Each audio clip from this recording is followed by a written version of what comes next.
161 years ago at 4:30 a.m. on a cold April morning, something started in this country that would change the shape of its destiny forever.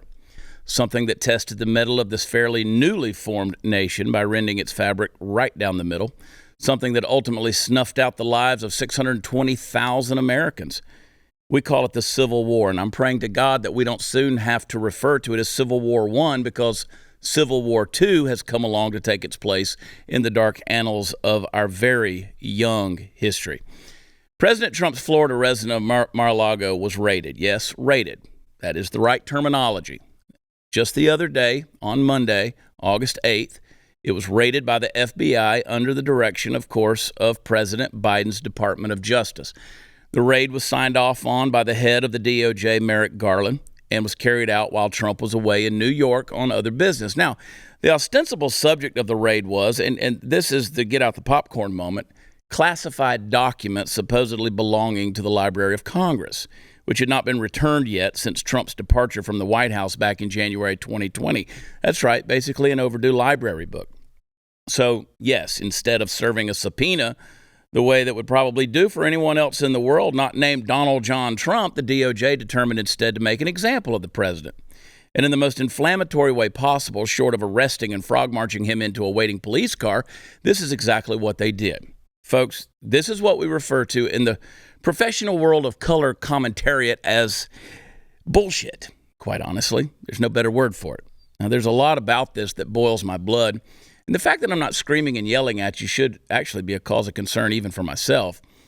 But one of the main things that really should piss us off is that the Biden administration, well, they won't talk about it with the American people. That's right. They won't even talk about it with the American people. They're refusing to comment on these actions taking against the president that just preceded the one sitting in the Oval Office or whatever basement in Delaware he may be occupying these days. Now, Press Secretary Karine Jean-Pierre, the White House press secretary and major investor in the teleprompter industry, no doubt absolutely refused an oppressor to even talk about it. So my question is, what in the hell are you trying to do, people? Do you really want to start a civil war by deigning to insert the word banana behind republic? Are you really going to circumvent the justice system in a flagrant display of power? Just because you can, just because you're pissed off, because you need revenge, because you need a guy who is not part of your system to be punished and punished severely. So I'm pretty fired up about this. I really, really am. And all I can say is that there had better be something a hell of a lot more important they were going after. To raid the home of the President of the United States, it better be more than just some overdue library books. Donald Trump has more national secrets tucked away in his brain than he has written on paper at Mar-a-Lago. We're going to talk about this throughout the week. Listen, if you do not trust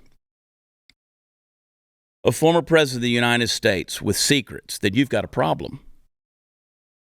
There's nothing that would keep a man from keep just picking up the phone and telling national secrets if that's what he wanted to do. If he wanted to undermine the integrity, the sovereignty, and the security of the United States of America, all he would have to do is send an email. Oh, that's right. I forgot. Emails, maybe they're you can do that, right? Especially if you do it on a private server.